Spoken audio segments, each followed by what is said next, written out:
Hi, it's Linda from Linda's Paperworks. I was just looking through some of my things and I found this little prototype of something I had seen on YouTube.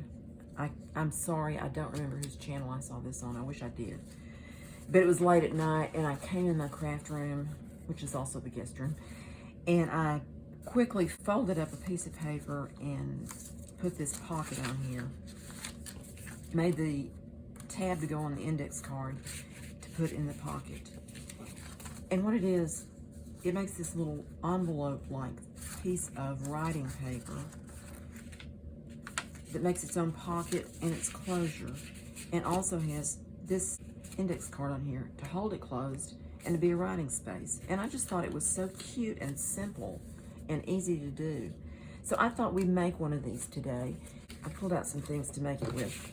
I want to make a pocket back here and slide this in the pocket in the back of this little, I'm calling this the after supper journal since it was made from a Zatarain's box. I know, I'm crazy.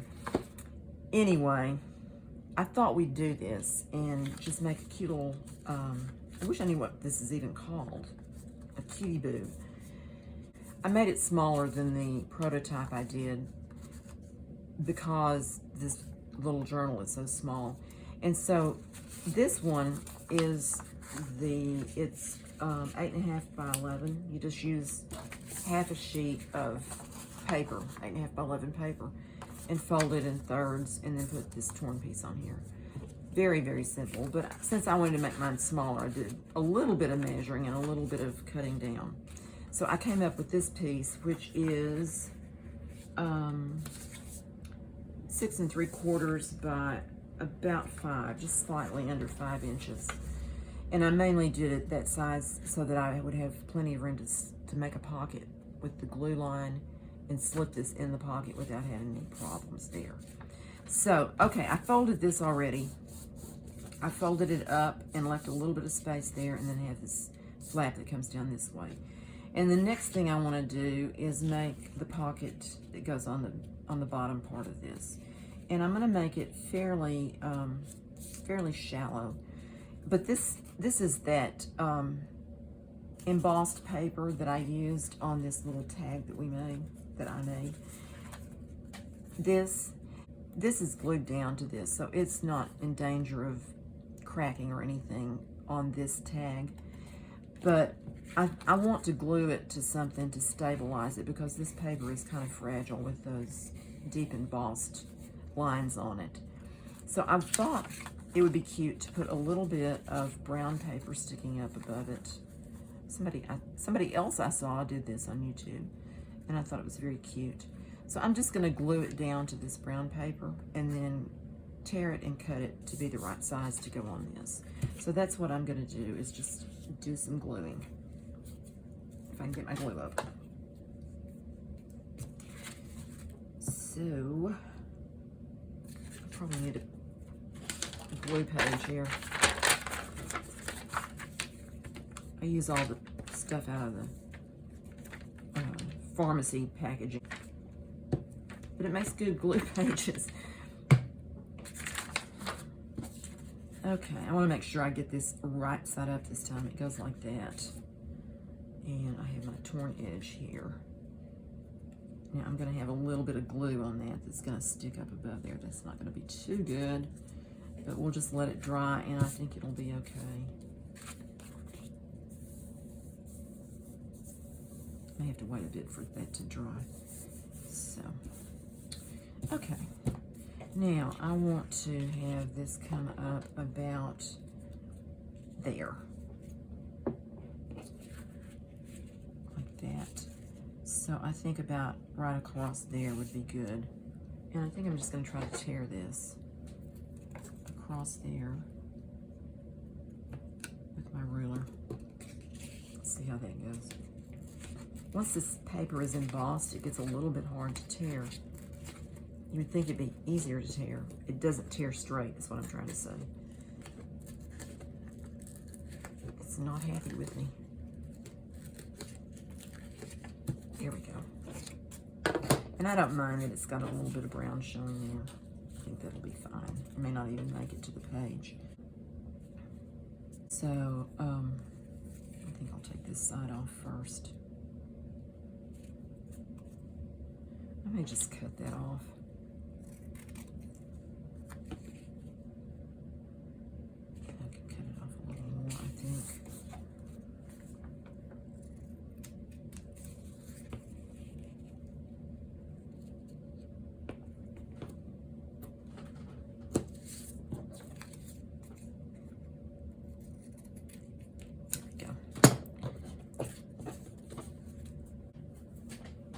Okay, I'm going to let this dry a little bit, and while that's drying, I'm going to work on this card, the index card that goes in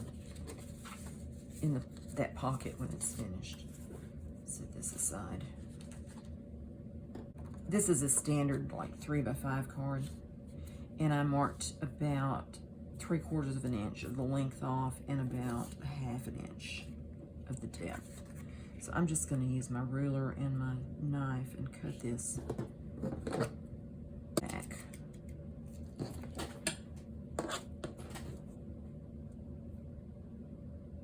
My ruler is long and it makes it a little difficult to get things in the right place. There we go.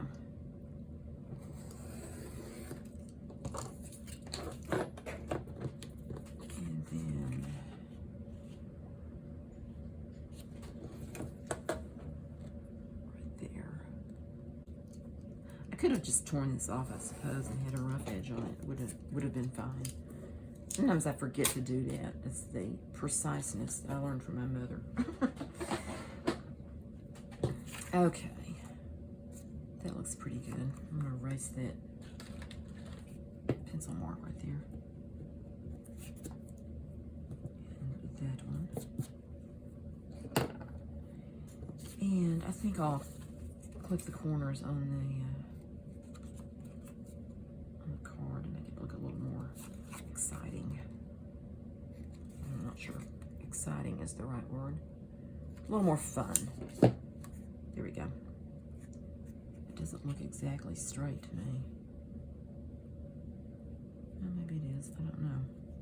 It'll never be seen on a galloping horse, is what my mother used to tell me. Even though she was so precise, she gave me all this leeway. I'm going to straighten it up a little bit because it's bugging me ever so slightly. You know what? I'm not going to do that. It's going to be a mess, and I'm not going to do that. Okay.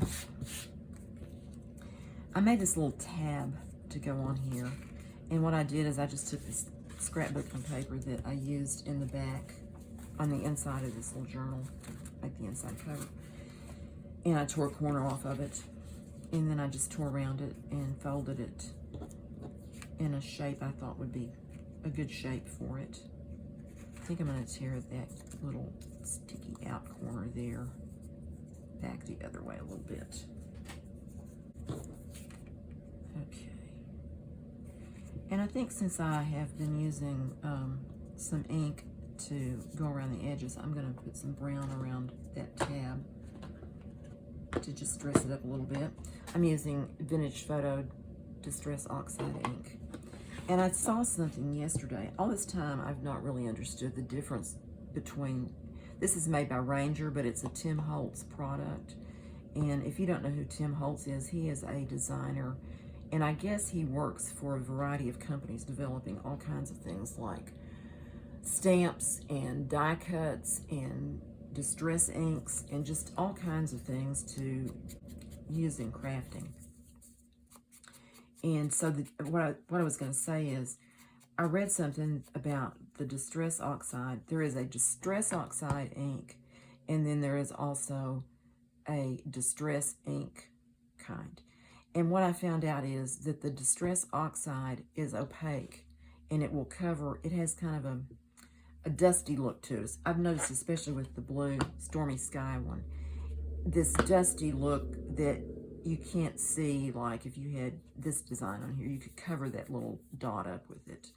And the Distress ink is more transparent. It's more like, say, watercolor would be. Maybe like watercolor and tempera paint or something like that. This would be tempera paint and the other would be watercolor. for the effect. It has nothing to do with those two things other than the effect. Okay, there we go with that.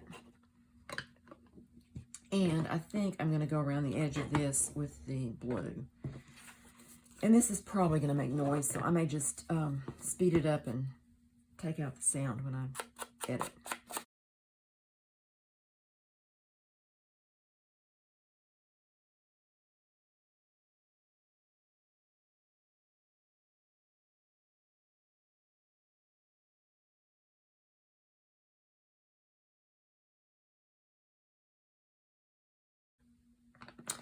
All right, there we go.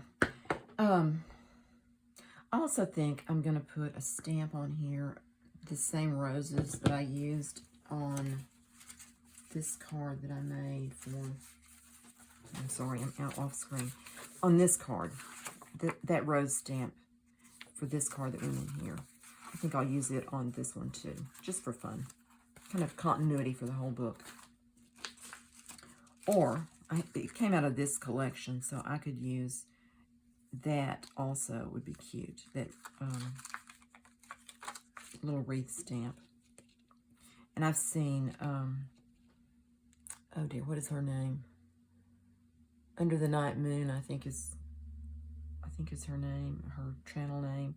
And she does really interesting, very chunky books. Really pretty things. But she used a stamp like this and ran it off the edge of the corners, and it looked really cute. So I could do that, but I don't know. Maybe I'll do that on another page. It has a little more room. Seems kind of big for this one. So I will go back with the roses.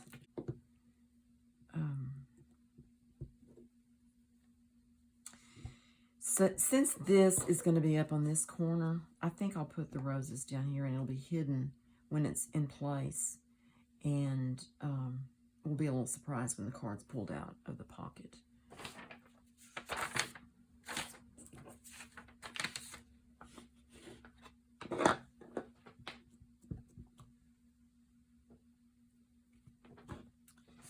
Okay, let's see.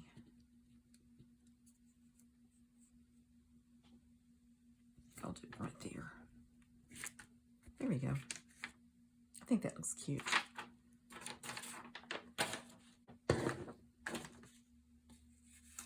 Okay, now I'm going to glue the tab on. And I'm just going to use my Elmer's Craft Bond Extra Strength Glue Stick. Permanent bond. Let's see if that's true. I don't know if you can see this on camera or not, but this glue stick has kind of softened that ink on there and kind of made the whole area brown. So that might be something to keep in mind if you're gluing something that's going to be on top somehow. Get my little pokey tool to pick this up. Okay. And I want the rosebud on this side. And I think I want it about like that.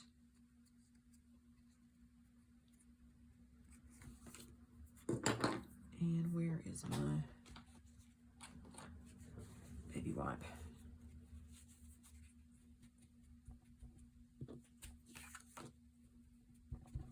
And I probably should have inked the back side of that too. Maybe I'll do that. I hope I can do that without messing up. Just a little bit. I'm not going to do much.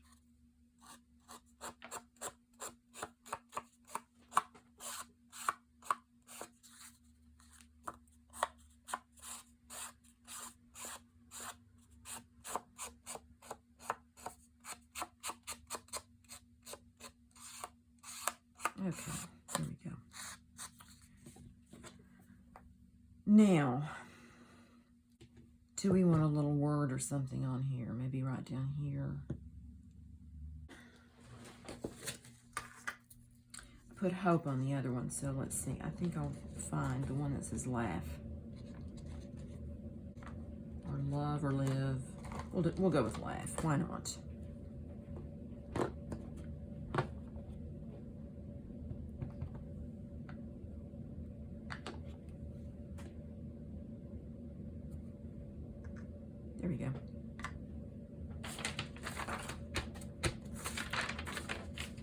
It doesn't take up much space, but I think it gives it a little, kind of counterbalances this area up here with a little something, and just, I don't know, I just kind of like the way it looks.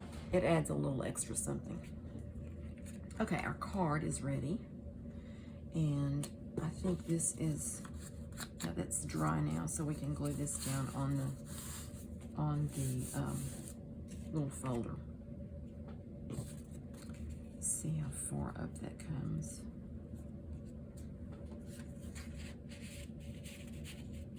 I think I may tear off just a little bit more of that brown paper, or maybe I'll just roll it forward. It seems like it comes up a little too high.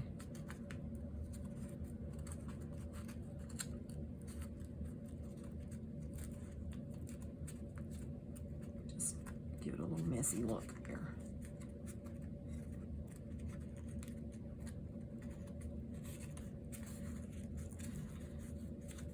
It's something that Heather from Ruby and Pearl XO does to age things. She does a little crimping on it and gives it a little ruffled look. Maybe sometimes even a little tear here and there. I'm going to tear that back just a bit, I think. And take off that point that I don't like. There we go. Okay. I hate to cover up all those pretty blue flowers, but it must be done. Okay, we'll get out the Fabri-Tac again. See how it's feeling today. See if it's going to cooperate. One thing I learned from somebody else on YouTube, I don't know who said this, maybe several people have said this, but if you're going to glue something down, if you hold it on the area, the side that you're not planning to glue, it keeps you from making the mistake of putting glue in that spot when you don't want it there. Okay. Oh, this glue. I'm either going to have to give it a treatment with some nail polish remover or give up on it. I just hate to give up on it. It's gotten kind of expensive and hard to find. I noticed it's not always, I've been buying it at Walmart. My friend gave me this bottle years ago, so it's probably ridiculous that I still have it, but I do. But anyway, what I was saying, it's getting kind of hard to find it at Walmart, and I don't know if that's just a supply problem or what. Okay, I'm just going to put that right down at that edge, like that. Press it down. Crunch that down a little bit. And we are almost finished with this little project. Isn't that exciting? I'm not going to leave this in there, but that's how it looks. Just a little quick and easy project. I think it needs a little bit of, I'm not going to put that in there until the glue dries. But I want to find my bone folder and give this a good pressing down, and I'm not seeing it. There it is. Just want this to stay folded down real well. And this side, I'm going to have to be a little bit careful here.